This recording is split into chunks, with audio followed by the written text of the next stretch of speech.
Hello there, welcome to Plus Talk on Plus Life, where we're all about turning positive into a plus. Science, art, do they go together? Do they have a place together? Well, yes they do. And at next year's IAS in Australia, there will be a new art project called Science as Art. And I'm joined today by Jessica Whitbread, who's an artist and an activist, and Talia Mota, who's an immunologist in HIV and a professor at NYU and Fordham University. Thank you so much for joining me. Thank you for having us. So let's dive straight into this. I guess I'll start with you, Jessica. What is Science as Art? What is this project? Well, it's a very exciting new project where we're going to take 12 pieces of scientific research and pair them with artists living with HIV to basically turn the science into a piece of artwork. Right, and Talia, we know obviously that, science is key in fighting HIV. How does art play a role in this? How can art come in and complement the science? Well, I think it's really difficult sometimes to communicate really complex scientific studies that we're doing in the lab. And I think that artists, between the collaboration of a scientist and an artist speaking together, they'll be able to create a beautiful piece of art that might be able to describe the scientific process in a more simple way, something you can look at and be like, oh, I finally understand that. It's a really good point, because I think so often, and I speak from personal experience as someone living with HIV, even when I go and have my checkup with my doctor twice a year, and he starts spouting all this wonderful science at me, and it goes straight over my head, and I'm like, oh, look, am I undetectable, and is there anything new and exciting? But really, and that's probably a little bit silly on my part, because it's important to know what's going on. Jessica, as an artist, just to follow up on Talia's point, how does this make that stuff that goes over our heads a lot of the time more palatable? Well, to be honest, maybe it won't be palatable. Maybe some of it will just look really beautiful and will still be hard to understand. But I think what art can do is art can make you look at things differently. It can make you stop and think, critique, and actually have the space to play in different ideas, which, for instance, a academic journal, science article is a bit difficult for even the smartest of folks to really understand. Yeah. Really? Looking at non-canonical CD8 pathways induced by NK receptors, it doesn't stimulate your brain. Exactly. And I wanted to touch on that though, Talia. Why is it important that this art is coming from people living with HIV? The 12 artists that become part of this are themselves living with HIV. Why not put this out to artists all around the world and say, come on in with your perspective and your interpretation of those words I couldn't even pronounce, let alone spell? Well, I think it's important, especially for a first iteration for people living with HIV, to have the opportunity to create art from science, because they're living with the virus. They want to communicate to the world, I'm living with this virus. I have a normal lifespan. There's all this amazing science going on that is potentially leading towards a cure or a vaccine strategy. And I think that it empowers them to, be more educated on a particular topic as well, that they can communicate to their friends. But in the future, it might even be beneficial to have people not living with HIV, people who don't even think about HIV, that are artists coming in and doing this, because then it spreads more awareness about HIV and what it means to live with HIV today, especially U equals U, for example.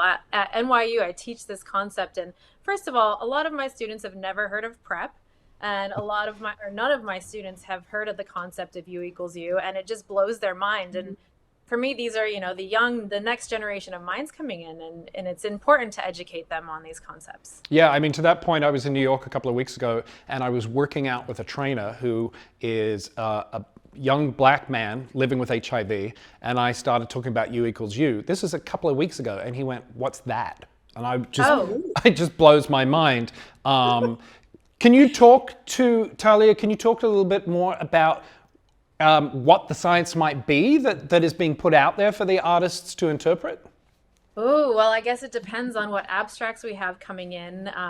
I guess the conference that's happening in Miami in actually right now, it's just starting right now. It's an HIV persistence conference. Will tell us about the newest science that's coming out that will probably be highlighted with, the next data sets in July. I can anticipate something that could be beautiful as art as a huge sequencing diagram, because you often see those sequencing trees and they look complicated, but they also look beautiful. So I think art could be created out of something that looks that beautiful already as science. And I think that there will be a lot of new strategies in cure development. As you know, we've had 5 individuals cured from HIV across the globe, and a lot more science, especially since the pandemic. It's hard. We haven't heard as much as we usually do through conferences. I did not attend a virtual conference. I just couldn't understand how that would work for me. So yeah, it'll be exciting to see what kind of cure research is coming out in the persistence field, to see how that can be translated into art. Yeah, and Jessica, what are the mediums? Is it open to all mediums of art, or is there a particular, is it just painting or sculpture, or can it be performance, for example?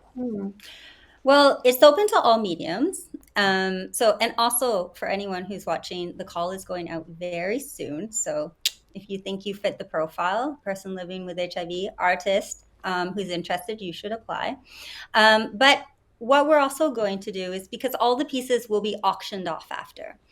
And so we're also making very beautiful posters that will be for sale. And all of it is for fundraising for the region, for Asian Pacific, to go to grants programs there. So maybe it would be interesting to have a performance, and then someone could have a private performance or something. Who knows what that will look like, or a video, but really the sky's the limit here. When you consider something like a performance art, if I coalesce that to what we work on in our laboratory at Cornell with Brad Jones as the PI, we have this huge concept of looking at the survival of cells infected with HIV to these cytotoxic killing mechanisms. So we're trying to uncover why these cells can survive killing and persist with the latent reservoir ongoing. So it would be really interesting to see that interpreted into a dance. Some cells that are killed, some cells are stayed alive, and trying to uncover the mechanisms of why those cells are staying alive. Yeah, I think the possibilities here are kind of endless, and that in of itself is really exciting. This is for both of you, really. What do you hope people who get to see and experience these pieces at IAS 2023 take away from this experience? Jessica, why don't you go first? I really think that, as a person living with HIV myself, I think sometimes we get a little scared, as you were saying, to engage with the science. Truthfully, I know it at a very surface level. The social sciences, not a problem. Right. But the basic clinical sciences, I'm like, ooh, hard. So this gives a real opportunity for us to learn differently, and for raising awareness. And also for the scientists to have fun in a different way. Yeah, and from my point of view, I think it's important for the scientists to see their work or their colleagues' work presented as art, because I think that the best ideas in scientific advancement come from that side of the brain that is artistic.